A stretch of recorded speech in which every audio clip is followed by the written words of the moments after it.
You know what my wife sent me a picture of the other day? Peanut butter in the fridge. With a note saying, did you put the peanut butter in the fridge? There is two of us that live together, Lester Holtz. If you cannot figure out who put the peanut butter in the fridge, let me narrow it down for you. Did you put the peanut butter in the fridge? No, because I put the peanut butter in the fridge. That's who put the peanut butter in the fridge. Case solved. Bung, bung. That's right. Some of you know what that noise was. That was a Law and Order case solved noise. Bung, bung. And then my wife said this, and I almost lost my mind. Peanut butter is harder to spread when it is in the fridge. If you can't spread peanut butter, you might want to start lifting some weights because you are a fucking pussy. Yes, that is what I thought. What I said was, okay. Because I will talk a lot of shit up here tonight, but it does not work at home. I'll tell you that much right now. I tried once, and now I have to walk the dog every day. Nope. Good morning. It's Tuesday, Trump Tuesday, June the 25th, and this is The True Conservative. Welcome to all the butchers, bakers, and candlestick makers out there. I'm Ron, your host, and the only true conservative in the United States today. So today, after the Serenity Prayer and the patriotic song of the day, we will have the patriotic shorts, motivation, Bishop Barron, Ayn Rand, the 33 strategies of war, and Donald Trump. All that and more when I get back.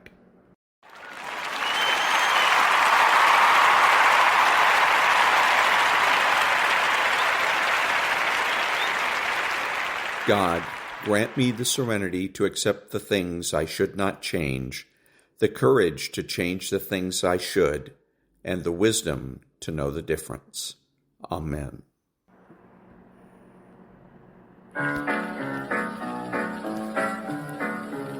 Now when the saints go marching in, now when the saints go marching in, oh Lord, I want to be in that number.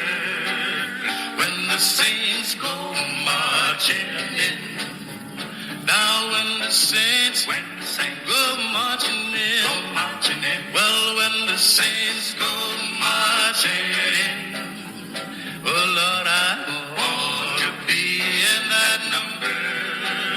When the saints go marching in, well, I had a loving father. He's gone to heaven, I know. Well, I promised him I would meet him when the saints go marching in. Yeah, when the saints go marching in, yeah, when the saints go marching in, yeah, I want to be, you want to be in that number when the saints go marching in. Well, I had a loving mother. She's gone to heaven, I know. I promised my mother I would meet her when the saints go marching in. Yeah, when the saints go marching in, when the saints go marching in. Yeah, Lord, I want to be in that number when the saints go marching in. Well, you know, I heard the voice of Jesus saying, come unto me and rest. Oh, yes, lay down, thou weary, one lay down, thou head upon my breast. Well, when the saints go marching in, now when the saints go marching in, I want to be in that number when the saints go marching in.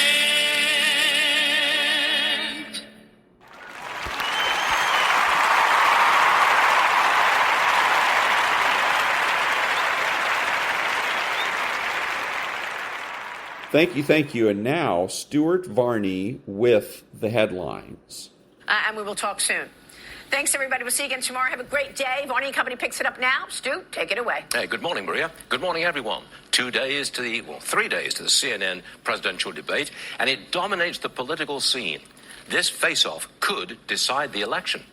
The president has gathered at least 16 aides at Camp David to prepare. They've turned an old aircraft hangar into a debate studio. They're trying to get the president to memorize one-liners on the issues. Remember, no notes are allowed, so he's got to rely on a lot of memory. That's going to be tough. And they're looking for ways to trigger Trump's temper. Hillary Clinton offers her opinion of Trump's debating style in the New York Times. She says, he starts with nonsense and then digresses to blather. Trump's debate prep consists of high-energy rallies and diving into blue state strongholds to put so-called safe Biden areas in play. That's the state of play in the election. Here's the markets. The Dow opening with a loss of about 70 points, but look at the NASDAQ, a gain there of about 82 points. We have a small bounce for Nvidia this morning. It's down 13% from its high last week. It's now bouncing back a little, $121 per share. Interest rates a little changed this Tuesday morning. The 10-year Treasury is right just below 4.25%. The 2-year right around 4.75%. Oil, $81 a barrel at latest count, 81.46.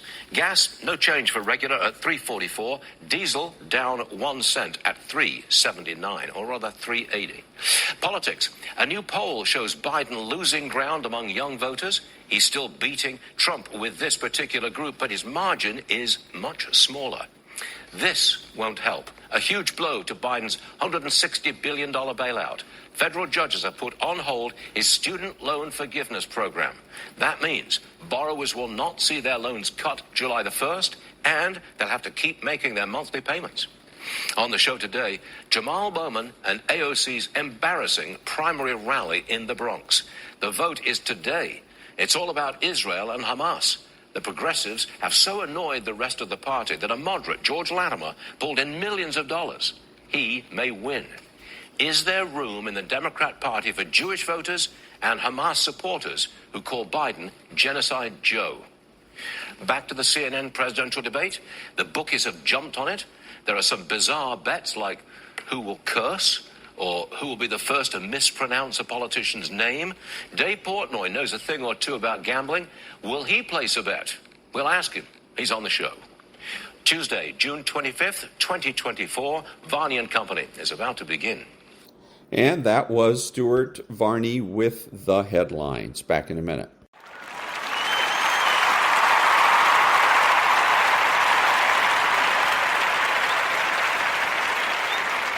Thank you. And now, my take.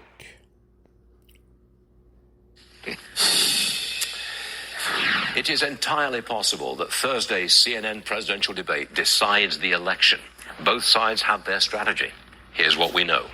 Biden is preparing at Camp David. Using an old aircraft hangar, they've rigged a full-scale studio for practice. 16 aides and experts are there to craft questions and answers. His handlers want two things. First, they want the president to memorize one-liners on all the issues. You see, no notes are allowed, so everything has to be memorized, and that, for Biden, will be a struggle. Second, they studied tapes of their first debate, and they've concluded that Trump was overly aggressive, and that hurt him. So, this time around, Biden will be looking for ways to trigger Trump's anger and his temper. Hillary Clinton offered her advice in a New York Times op-ed today. She says, it's nearly impossible to identify what his arguments even are. He starts with nonsense and then digresses to blather. You know, that's very dismissive of Trump for saying she lost the debates last time. And she suggests, by the way, Biden counter Trump by accentuating Biden's positives, like abortion, taxing the rich, and beating up oil companies. I suppose those are positives. But how does she avoid the negatives, like the border, migrant crime, and inflation? Obama's weighing in too. The Intelligencer says he's whispering in Biden's ear about saving their legacy from Trump. Well, you got to win the debate first. Trump, for his part, is preparing by campaigning. He's comparing his energy with Biden's lack of it, and he's comparing his record. Are you better off now than you were 4 years ago? One last thing. What will they give the president to get him going and keep him going for 90 minutes Thursday night? He was jacked up for the State of the Union speech. He came out shouting and angry. I suppose that's better than dull and lethargic. Could it be that some type of energizer decides the presidency? Maybe that's why Trump's former White House doctor says Biden should take a drug test. Trump says he will. Odds are Biden won't. Second Daravani, just getting started. And that was Stuart Varney with My Take.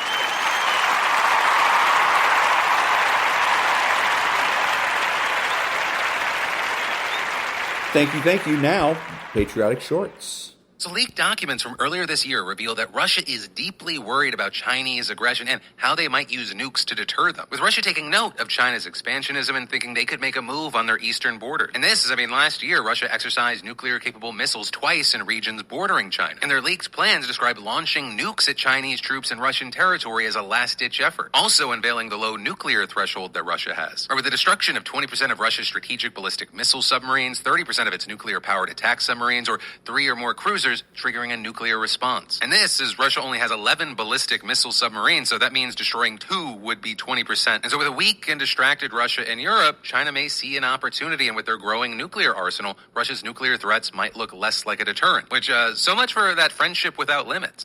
The stone slabs we slept on actually bounced from the bombing in downtown Hanoi. We had bamboo shades across the windows in the cells, but you could look up at an angle and you could see aircraft dropping things, dropping bombs, and of course anti-aircraft going back up. And the American attack knew where the camps were. We didn't feel threatened in being bombed. We knew our guys were pinpoint bombing. When that attack was going on, if we'd had luggage, we'd have packed them, because we knew we were going home. President Nixon had finally come back to get us. Lyndon Johnson left us there.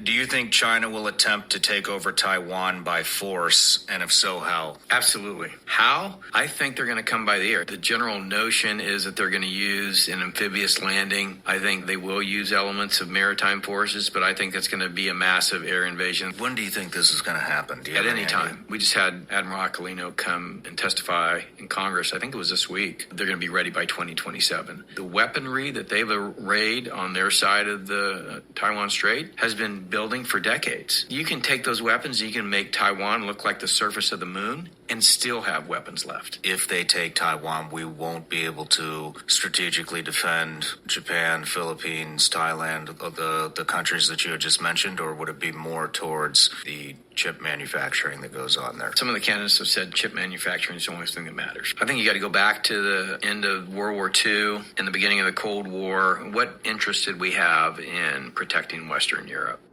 Sometimes it takes the horror of war to bring out the best of humanity. Unexpected acts of mercy from the unlikeliest of places. It was December 20th, 1943, and Lieutenant Charlie Brown's B-17 bomber named Ye Old Pub was crippled and struggling to make it out of German airspace following a bombing mission over Bremen. German fighters scrambled as the listing bomber fell further and further out of formation. The first to reach it was German ace Franz Stigler, who pulled up to the defenseless bomber and saw the terrified and wounded crew. Miraculously, instead of squeezing off a round of gunfire, Stigler escorted the plane out of German airspace, even shielding it from other fighters. Brown made it home and served out the rest of the war, never mentioning the incident. Stigler did the same. In 1990, they met for the first time and became best of friends. "I wouldn't be here if not for your mercy," Brown said. Charlie Brown and Franz Stigler passed away within months of each other in 2008. And that was the Patriotic Shorts. Back in a minute.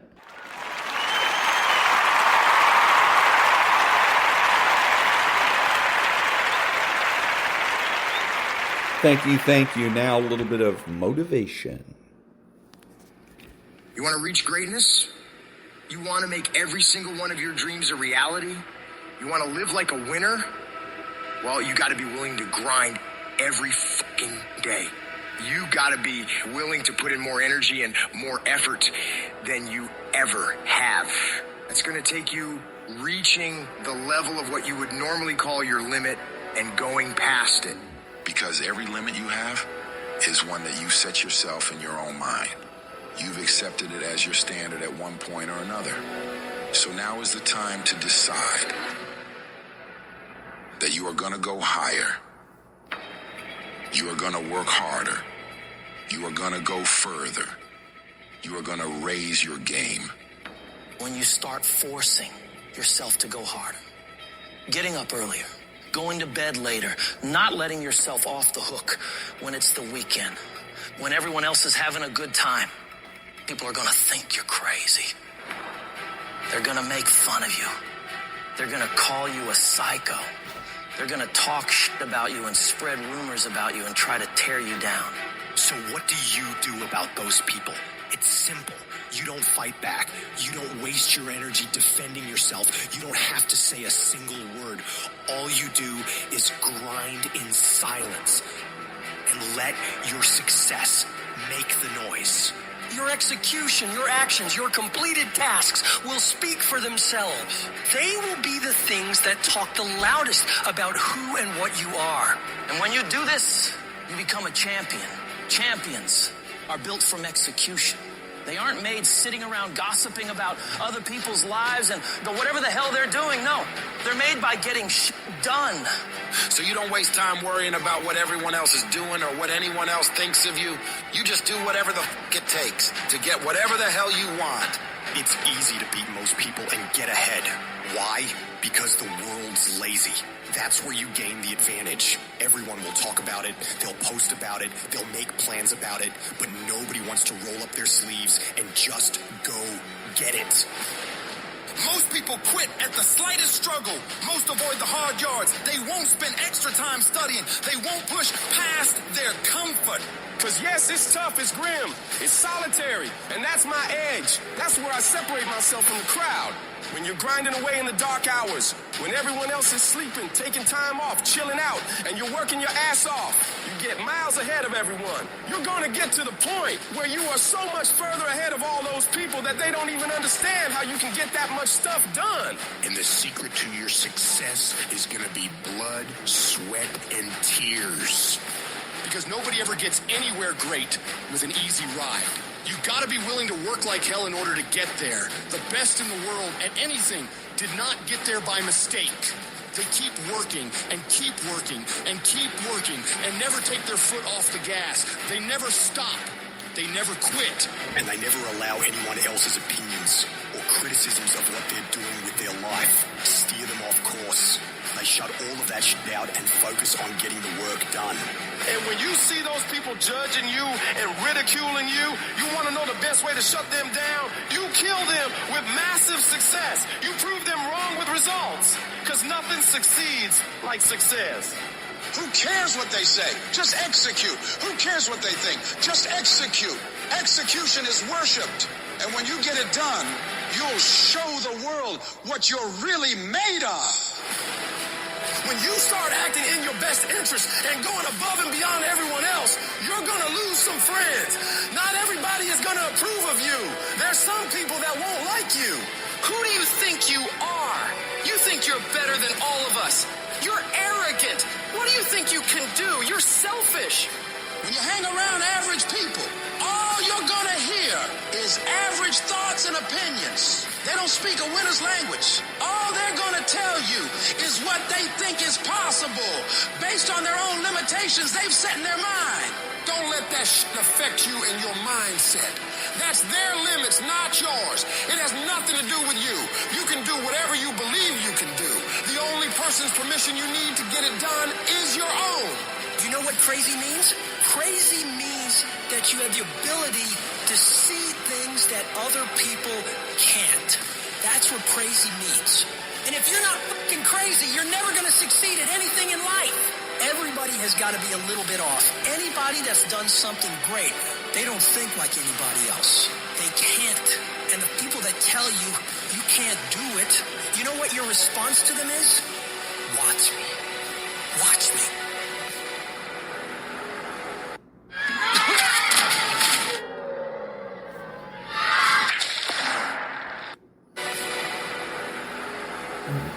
I accepted a long time ago I wasn't the smartest, the best looking, the fast enough, with the best background, the most connections. I didn't have any of those things. What I could control was my work ethic.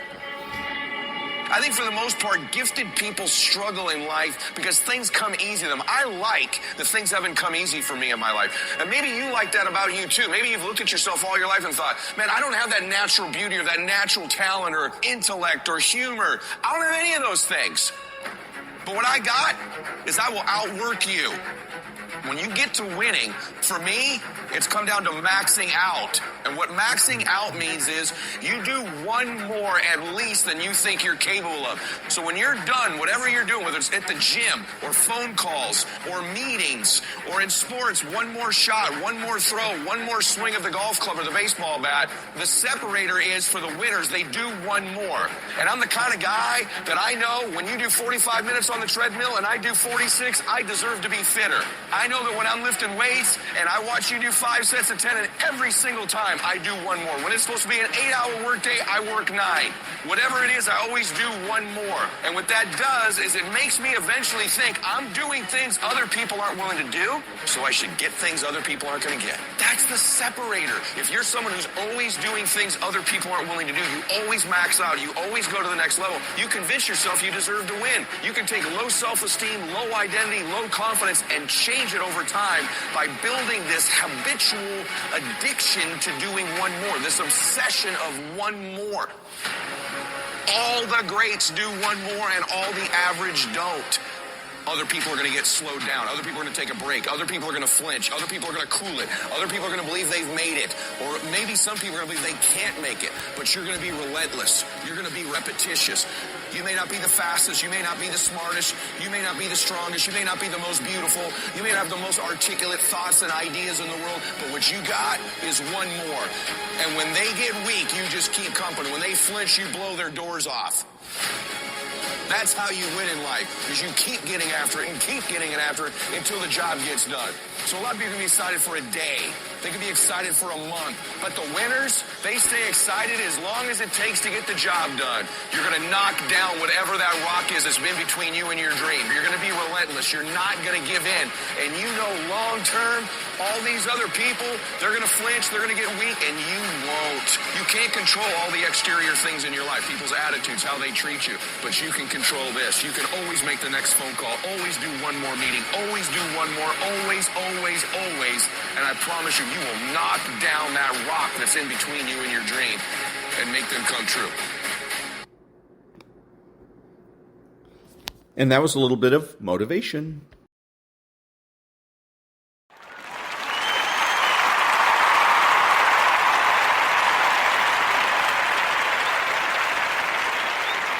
Thank you. And now, the Daily Stoic.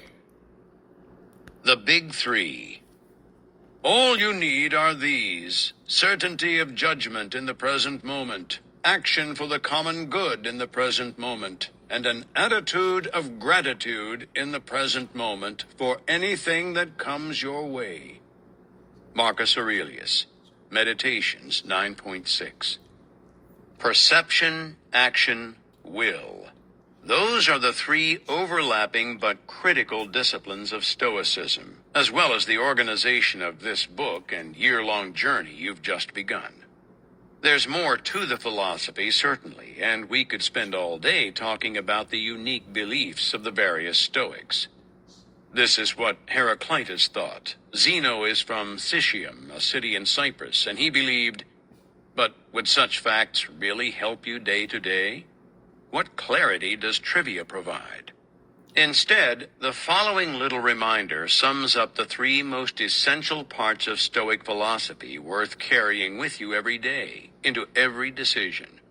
Control your perceptions, direct your actions properly, willingly accept what's outside your control. That's all we need to do. And that was The Daily Stoic by Ryan Holiday. Back in a minute.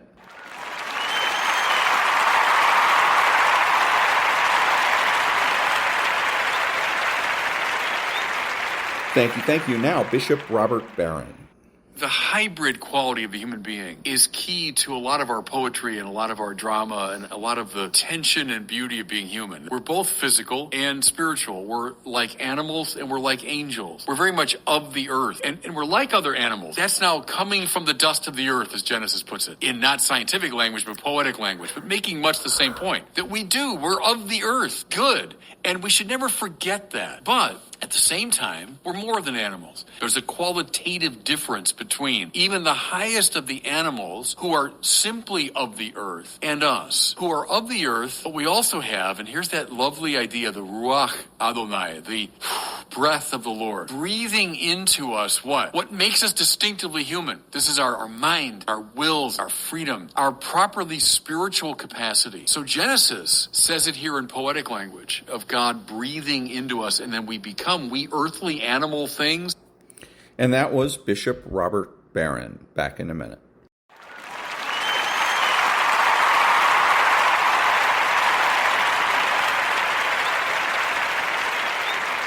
Thank you. And now the Ayn Rand thought of the day. If you're asking me, should every man be productive? Yes. And that is not... To the limits of his ability. Yes, but it doesn't mean that he should work himself to death. But he may have other interests in his life too. But as his primary goal, if you mean should every man's first value, top goal, should it be productive work on any level of ability? I would say yes, certainly. And if a man does not want to be productive, he is immoral. And that was the Ayn Rand thought of the day. Back in a minute.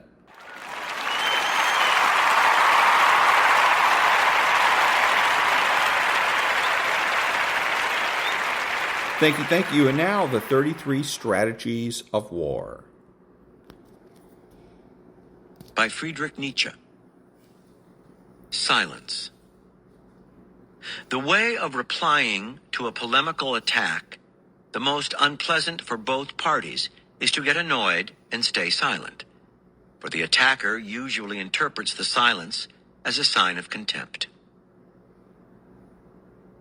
From The Complete Upmanship, by Stephen Potter.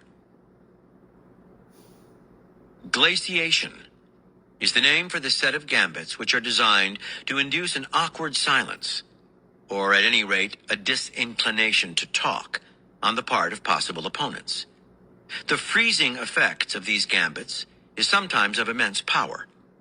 If someone else tells a funny story, do not, whatever happens, tell your own funny story in reply, but listen intently, and not only refrain from laughing or smiling, but make no response, change of expression, or movement whatever.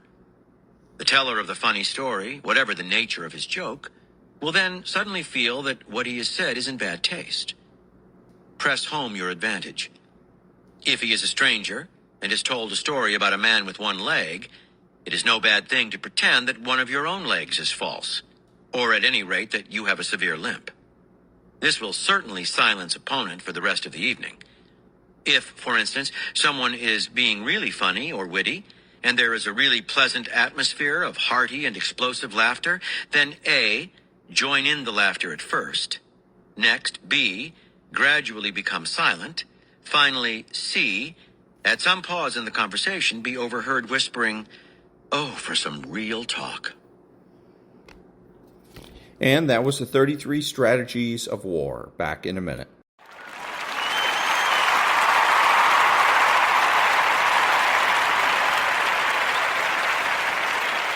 Thank you. If you're a Democrat, you should vote Republican because today's society increasingly divests itself of the negativity of the other or the foreign. The process of globalization accelerates the dissolution of borders and distinctions. Yet, the depletion of negativity should not be equated with the disappearance of violence, since along with the violence of negativity, there's a violence of positivity, which is wielded without enmity or domination. Violence isn't merely an excess of negativity. It can also be an excess of positivity. The accumulation of the positive, which manifests as overachievement, overproduction, overcommunication, hyperattention, and hyperactivity. The violence of positivity is possibly even more disastrous than that of negativity because it is neither visible nor evident, and it evades immunological defense because of its positivity.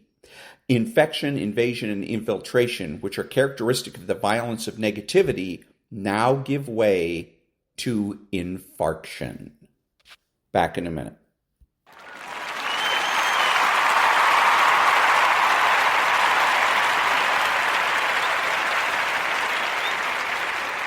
Thank you. I was listening to Dan Bongino, and he was, again, going on about, he hates liberals, he can't stand them, and on and on and on. Okay, points. I'll give him points for not pretending to be neutral. Good for you. Good for you for not pretending to be neutral. Now, what he needs to do is go to the next step, the more advanced step, and that is to differentiate between Democrats and liberals. Okay, so I would say Democrats and socialists, because you want to recruit. That's what we're looking to do here. We want to create competition for our votes. When we create competition for our votes, we win. We're in charge. We decide. Right now, the way things are is our votes are either taken for granted or they're written off. If you're a liberal, the Republicans write off your vote. Well, we're never going to reach them. The Democrats can have them. If you're a liberal, the Democrats take your vote for granted. Okay? The only ones that the parties fight over are independents. That's probably why we have so many independents to begin with, is people are recognizing if I want the two parties to vie for my vote, I have to become independent. If I am a registered Republican or registered Democrat, then they're just going to take me for granted. Each party will take me for granted. The other party will write me off. All they're looking to do is shore up their base, say all the things they need to shore up their base. And again, what we end up having is two parties vying for one party rule. We don't want that. That's no good for anybody. One party rule is tantamount to a dictatorship. So how do we fight that? We go ahead. One of the other ways, by the way, just occurred to me, is everybody that's registered Republican or Democrat can simply say, you know what, screw it, and go register independent. Then both of the parties have to vie for every vote. But other than that, recruit. You want to be able to go to your Democrat friends and say, hey, you don't want to be a Democrat. That's ridiculous. Let me tell you why. But you got to explain it in terms Democrats understand. So like in California, the governor had said that homelessness is intractable. What he's suggesting here is that it's impossible to be able to get everybody off the street. Then why did Democrats vote for him? If he's not even going to bother to try to get homeless people off the street, why vote for him? So you need to put it that way to them. A lot of people in California are lefties, and they're looking for paradise or as close to paradise as they can get. Well, if the guy you vote for to bring paradise gives up on it, isn't it time to vote for somebody else? So it doesn't necessarily mean vote Republican, but at least vote for a better Democrat. Vote for a Democrat that's actually going to deliver. How many of the things in California that Democrats, rank and file, really want have come to pass? How about single-payer health care? No, not even close. Single-payer health care nationally? Nope. So again, what has Biden delivered to the left? He promised to stack the Supreme Court. Where's that? Nowhere. All he did was create a committee to study it. The committee said, don't think so. So it's dead. The idea is dead. He promised, and then he left his constituents high and dry. If you're a Democrat, you should be dissatisfied. And you have another alternative, Robert Kennedy. Instead of voting Biden, and you can't stand the idea of voting for a Republican, vote Kennedy. So by, again, recruiting, and also in order to recruit, we're going to have to nationalize or universalize all issues. There's not going to be any Democrat issues, Republican issues. They're American issues. Abortion or women's empowerment for women is an American issue because abortion is all about, for the left, empowerment of women. And our job is to convince those Democrats that abortion is not empowerment for women. And as a matter of fact, it isn't. It's just empowerment for men. Child support. Enforcement of child support is what's empowerment for women. So, again, kudos to Dan Bongino for not pretending he's neutral. Nobody's neutral. And but again, he needs to take the next step, differentiate between Democrats and, say, socialists. All the socialists can stay in the Democrat Party if they want. Republicans, those of us that are Republican, we're not interested, okay? You go do your socialist thing over in the Democrat Party. But all the other Democrats, sure, consider moving to the Republican Party, because we can do a better job of getting you what you want than the Democrats can. Back in a minute.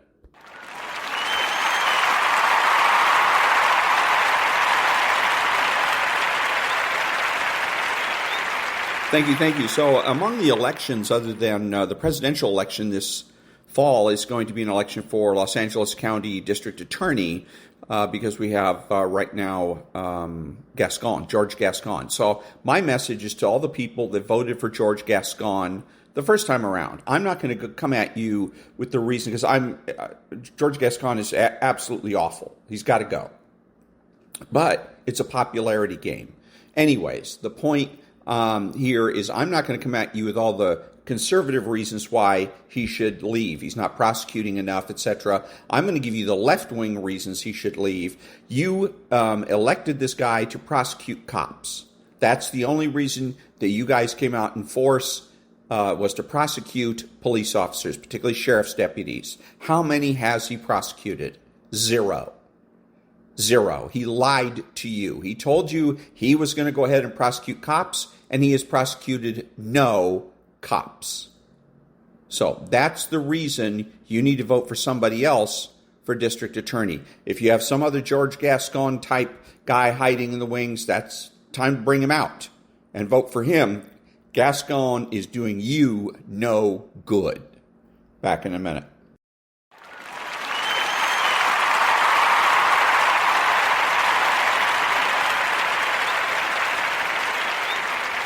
Thank you. Now, Van Jones on CNN. At the same time, I think it's a little bit naive for some people to think that if Israel would just suddenly just stop doing what it's doing, that rainbows and bunnies and sunshine would break out over the Middle East and it would all be fine. The hostages have to be returned. If you can call for a ceasefire on both sides. Hamas is still firing its rockets. They still have hostages kidnapped. So this is a complex issue. But here's what's not complicated.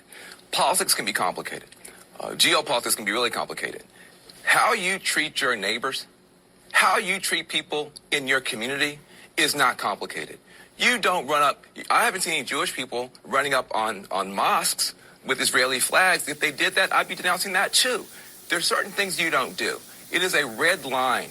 If you want to be a part of a protest and they say, we're going to go to a Jewish community center, we're going to go to a mosque, we're going to go to a Jewish restaurant, that's not a protest. That's a pogrom. That's an anti-Jewish bigoted act. If you want to be a part of a protest, let's go to a mosque. Let's go and harass the Muslims. That's not a protest.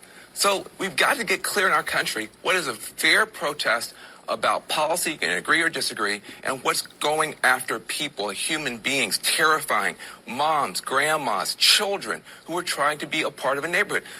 The Jewish neighborhoods in L.A. are well known. Nobody is confused where they are. So if you show up there wearing a keffiyeh, you show up there with your face covered, you show up there chanting river to the sea, that would be just like a white person running up with a Confederate flag in Harlem. You're not trying to start a conversation. You're trying to start a fight. Stop doing that. Don't do that. We don't want more violence. We don't want more fear. We don't want more terrified people. We've got to be able to come together as a country. If either side had an easy answer, it would have been solved. I'm less concerned about the politicians now. I'm concerned about the people in my community in Los Angeles moving in a direction that is more and more dangerous, more and more scary, more and more destructive. The Jewish community does not need to have people doing those types of things. It's not helping anybody in Palestine, but it's making America a much less safe place for everybody. And that was Van Jones, a guy that's normally on CNN, normally left-wing, and making some sense. You know, he's not touting the party line here. He's making a whole lot of sense.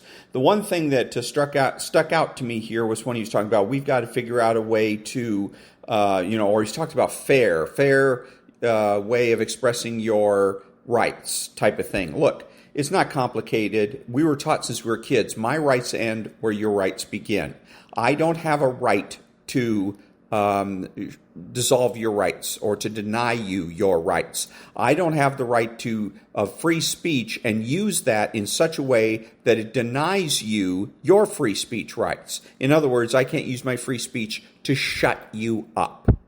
Okay, so it's just that simple. When protesters don't allow people to peaceably assemble, that's the issue. It is not about whether it's a place of worship or God or anything. It's about peaceable assembly and about the right of to associate with the people you choose to associate with and where you want to associate with them. When they do that, when they get in there and block that from happening, they are violating the civil rights, the individual rights of those individuals, and they should be punished for that, whether it means being arrested or fined or whatever. The people that deny other people their rights should be punished. Back in a minute.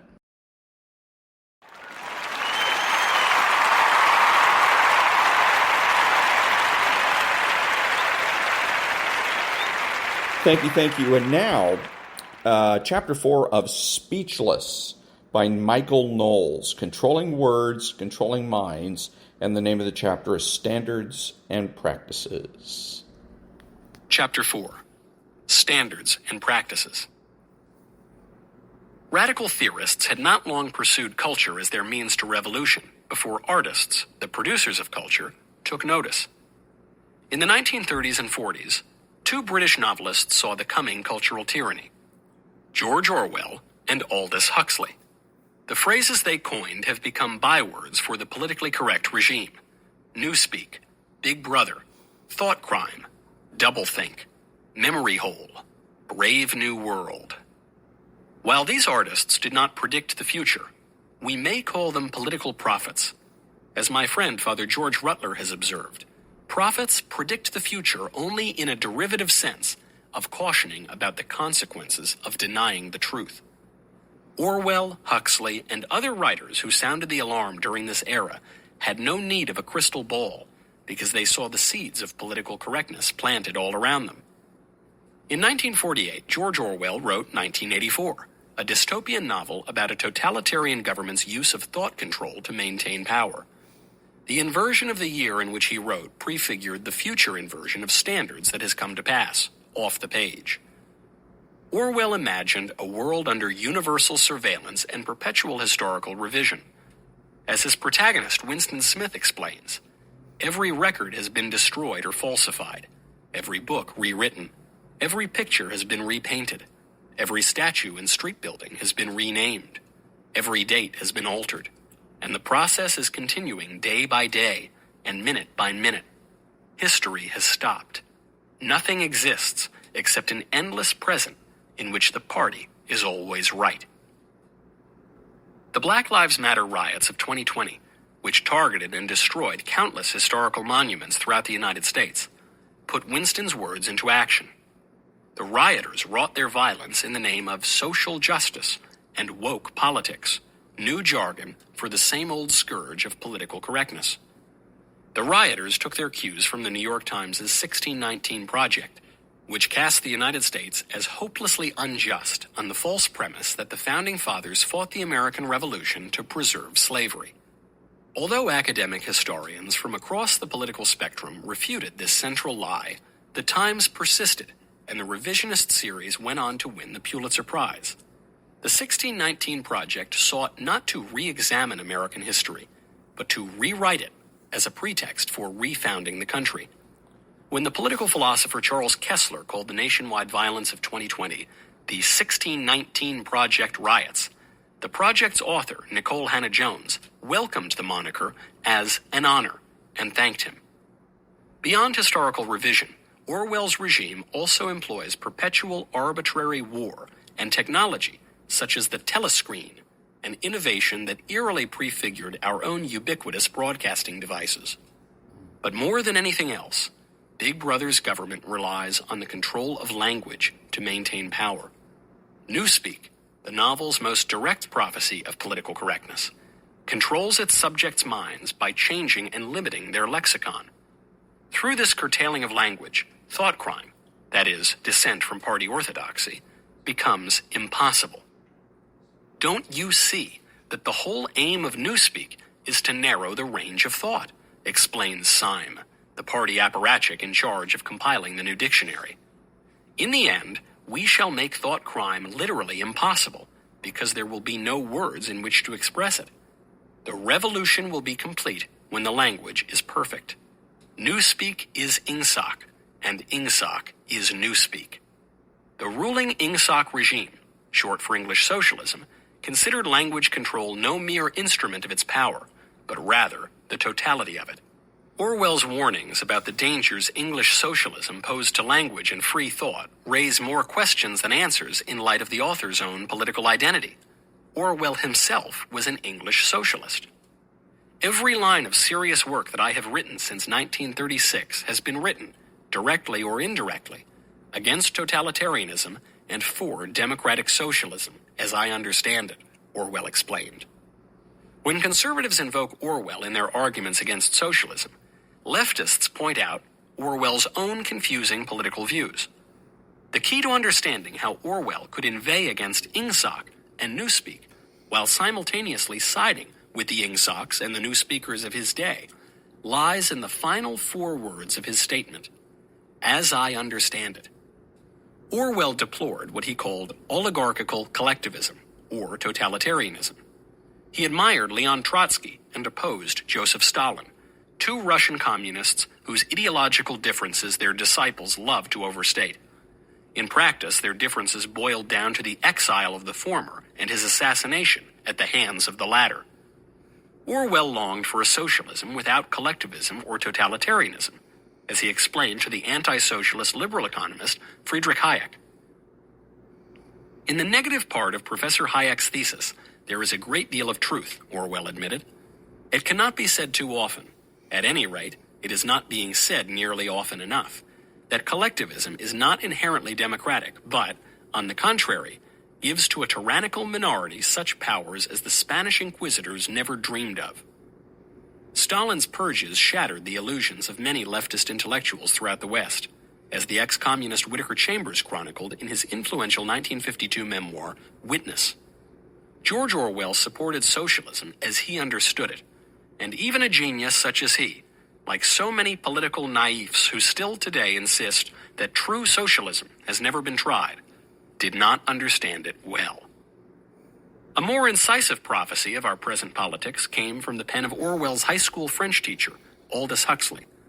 Brave New World, written 17 years before Orwell's 1984, envisions a different type of dystopia. The title derives from the most famous line of Shakespeare's tragicomedy The Tempest, expressing innocent obliviousness to natural evil. "Oh wonder, how many goodly creatures are there here! How beauteous mankind is! Oh brave new world that has such people in it."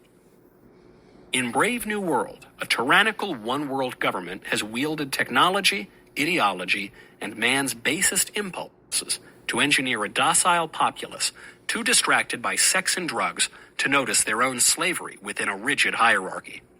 Orwell envisioned a repressive state that deprived its people of pleasure. In 1984, the gin, cigarettes, and coffee available to the public all tasted foul. The people couldn't even find solace in sex, which constituted no more than the people's duty to the party. After all, undutiful sex had been outlawed. Huxley foresaw a subtler oppression that did not deny, but rather saturated the public with physical pleasure. The state encourages promiscuity, bans monogamy, and plies its people with soma, a euphoric drug that causes pleasant hallucinations and obscures the reality of time. Big Brother's 3 maxims in 1984 recall political correctness in their brazen dishonesty. War is peace, freedom is slavery, ignorance is strength. But the moral code by which the regime maintains its rule bears a greater resemblance to Puritanism than to postmodern perversity. It enforces the traditional virtues: chastity, temperance, diligence, patience, kindness, humility, and charity, albeit in a corrupted form.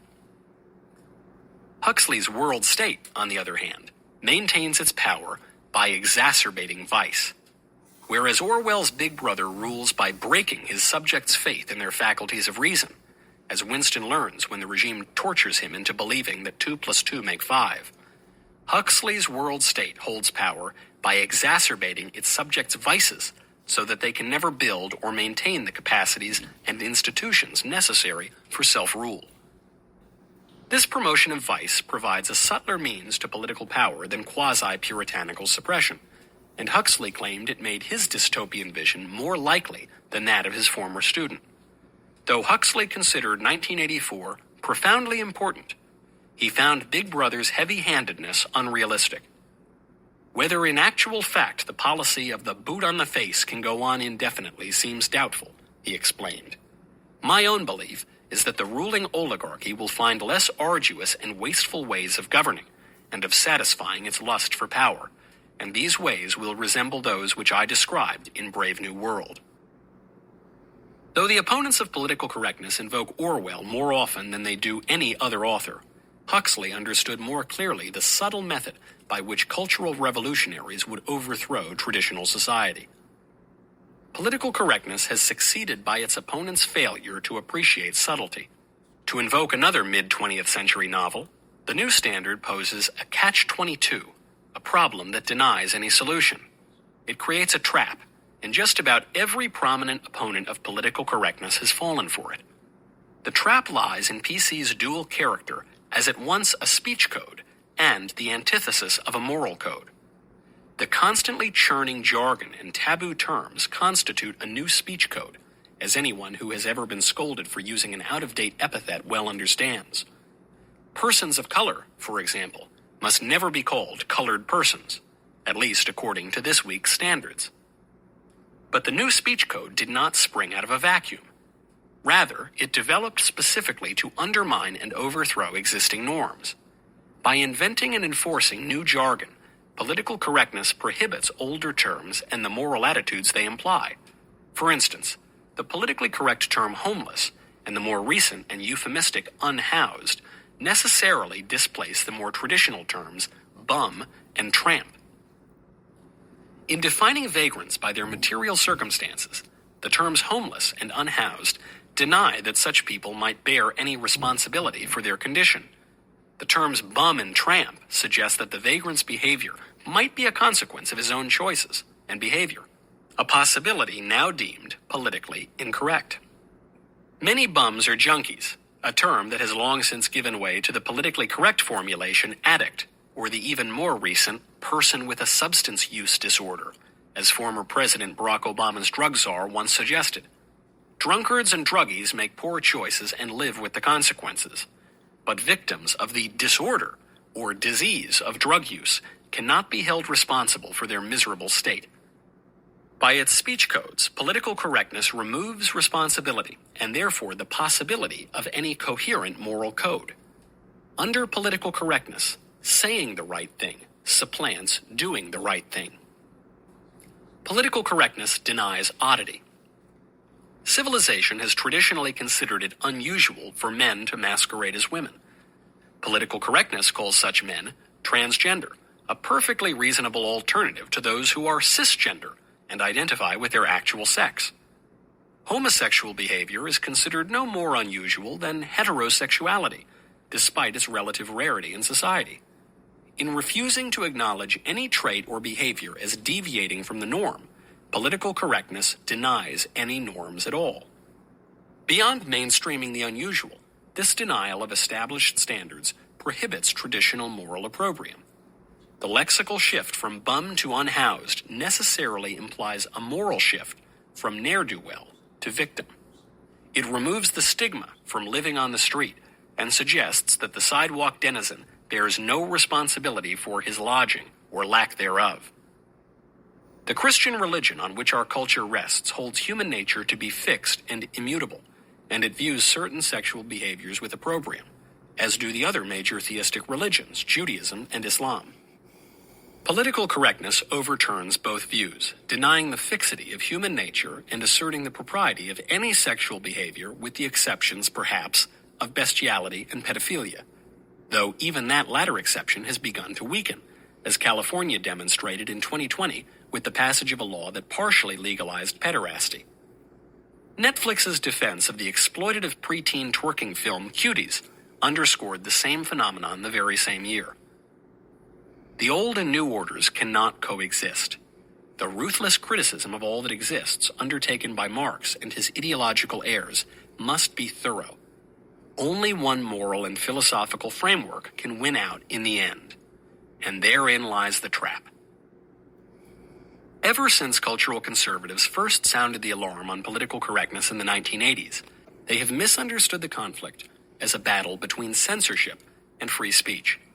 They marvel that the University of California, Berkeley, home to the free speech movement of the mid-1960s, would become one of the campuses least hospitable to free speech by 2017, when lectures by conservative commentators elicited an eruption of leftist violence. The security costs for just one event with Ben Shapiro, a mild-mannered Orthodox Jewish friend of mine, exceeded $600,000. Conservatives reacted, as they always have in the face of politically correct aggression, by doubling down on their support for free speech.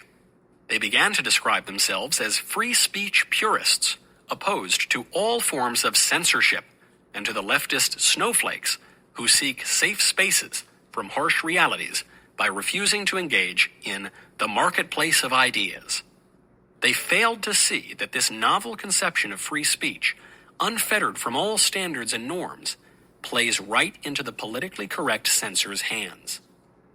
All societies in all places throughout all of human history have embraced and enforced standards of speech and behavior. Critics of political correctness have assailed it as a new Puritanism. In a sense it is, but that new Puritanism didn't spring into existence out of thin air.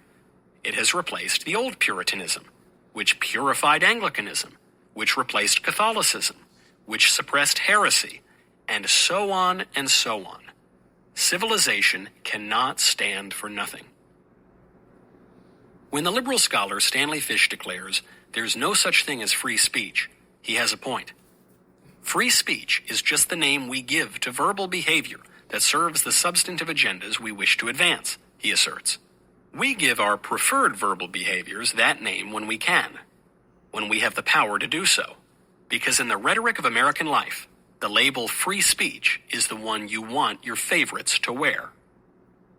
Plenty of speech has fallen outside the purview of the First Amendment over the course of American history, including libel, threats, sedition, fraud, obscenity, and fighting words, among other categories. Although many self-described conservatives today defend pornography on First Amendment grounds, a federal court sentenced a prominent pornographer to prison for obscenity as recently as 2008. Even John Milton, perhaps the best-known defender of free speech in the English language, explicitly endorsed censorship of certain ideas in his most famous treatise on the subject, Areopagitica. I mean not tolerated popery, wrote Milton, by which he meant Catholicism, and open superstition, which, as it extirpates all religions and civil supremacies, so itself should be extirpated. That also which is impious, or evil, absolutely either against faith or manners, no law can possibly permit, that intends not to unlaw itself. Even liberals have their limits. Milton wrote in 1644, as the English Civil War raged, in no small part over the role of Catholicism in the country. He defended free speech as a solution to the civil turmoil, but he considered certain speech beyond the bounds of acceptable discourse. Milton considered Catholicism a threat to the peace and order that permitted free speech in the first place. Catholics, too, can understand the political dilemma posed by the practical limits of toleration. A later English Catholic, G.K. Chesterton, put the matter this way: "There is a thought that stops thought, and that is the only thought that ought to be stopped. That is the ultimate evil against which all religious authority was aimed." Milton decried what he considered superstition, Chesterton radical skepticism. Both saw the same problem. We can abuse our reason to undermine our reason. We can abuse speech to undermine speech. Free speech carries a different meaning in America than it does in Western Europe or anywhere else in the world. The American Constitution and legal tradition offer broader protections for political speech, in particular, than do other nations. But the United States, like all nations, has standards of speech, and it has always enforced them. In a self-governing republic, speech is politics, and politics is speech. As the realm of politics requires limits, so too must the realm of speech. By failing to acknowledge this practical reality, the so-called free speech purists give the game away to politically correct censors, whose immediate object is not even the establishment of new standards, but merely the abolition of the old. This clever strategy amounts to a heads-I win, tails-you-lose coin toss. If the free speech purists follow their own logic only insofar as it does not threaten their traditional moral standards, they expose themselves as hypocrites and concede the argument. But if, in an attempt at consistency, they reject all speech codes, including those that aim to uphold traditional morality, then they forfeit the traditional standards that the radicals hope to abolish in the first place. Either way, the radicals win. Specificity holds the key to escaping this rigged semantic game. If free speech does not mean, and has never meant, that one may say literally whatever one pleases without consequence, then what precisely does it mean? Here again, we may benefit by learning from our ideological opponents. Stanley Fish asserted, speech, in short, is never a value in and of itself, but is always produced within the precincts of some assumed conception of the good to which it must yield in the event of conflict. Political correctness has narrowed the range of thought, as Orwell's Syme predicted. But it has also overturned the conception of the good that public thought and speech aim to uphold. Whereas our civilization has traditionally pursued justice, that is, giving to each what he deserves without favor, political correctness exalts social justice, or giving to each what he does not deserve because he is favored. While our civilization traditionally esteemed accomplishment, political correctness rewards grievance and victimhood, whereas our civilization traditionally cherished its cultural inheritance. Political correctness maligns that inheritance and demands reparations. Free speech cannot be an open plain, nor can it be a jungle. It must be a delicately manicured garden. As long as conservatives defend free speech as a neutral, natural state, rather than as a substantive product of our culture's keenest insights and best traditions, we will lose. The radicals recognize that speech rests on an established conception of the good. By failing to recognize this, we are effectively mounting a retreat, leaving radicals to redefine the good and abolish what we call free speech itself. And that was Chapter 4, Standards and Practices, from the book Speechless, Controlling Words, Controlling Minds by Michael Knowles. Back in a minute.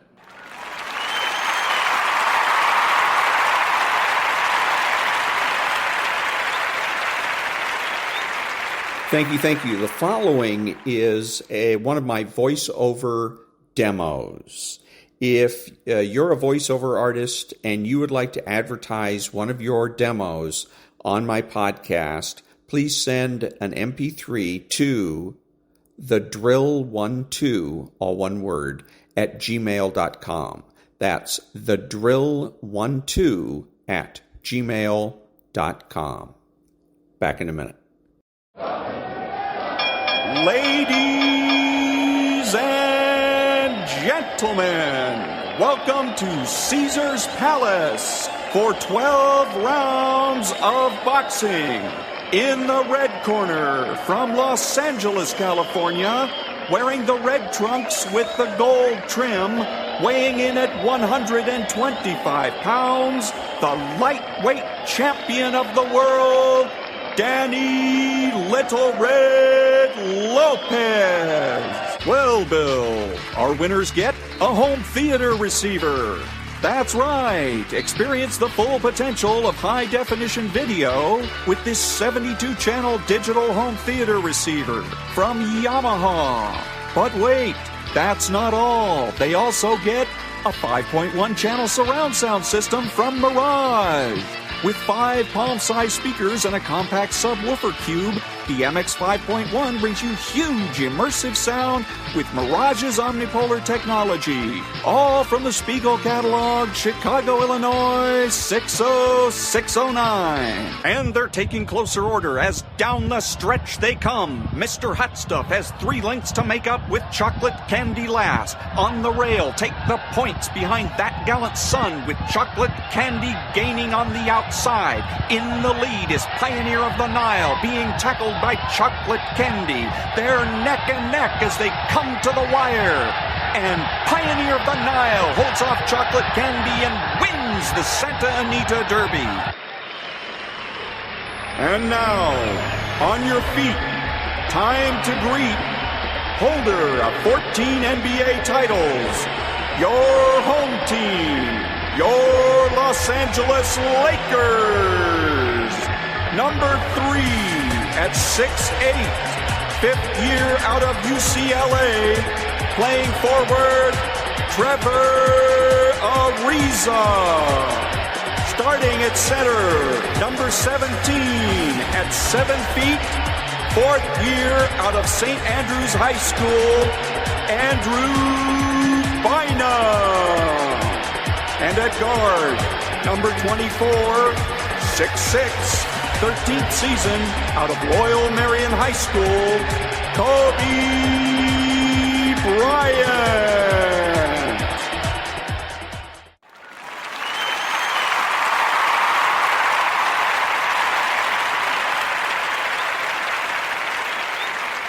Thank you. This is Ron, your host, the only true conservative in the United States today, bidding adios to all the butchers, bakers, and candlestick makers out there and reminding you that you are not neutral and that the government has no rights.